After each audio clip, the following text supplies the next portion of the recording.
Photo अवश्य होगी। Photo है ना, तो महात्मा गांधी की ही फोटो होगी।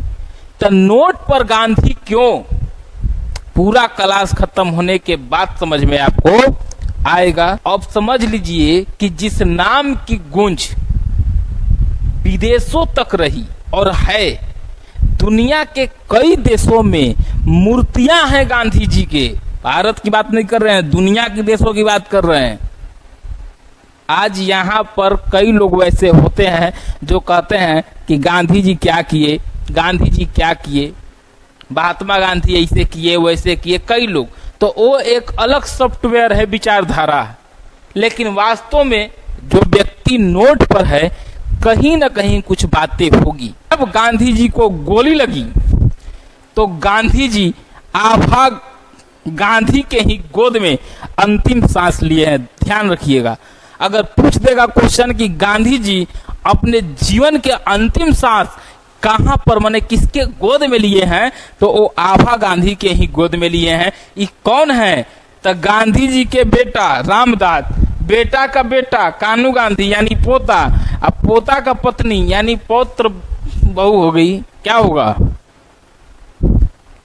देख लीजिए, रामदास जी गांधी जी के बेटे, इनके बेटे कान्हू गांधी और इनकी पत्नी आभा गांधी।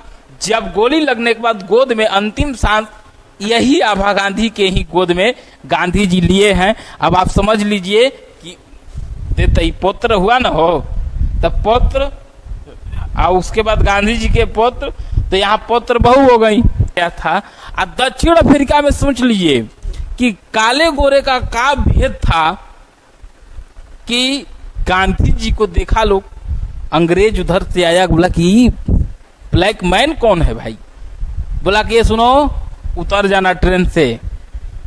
तो बोले कि जी हमारे पास एकदम टिकट है, एकदम टिकट लेके चढ़े हैं, वो सब हम नहीं जानते हैं, देखिए आप उतर जाइए नहीं तो हम उतार देंगे।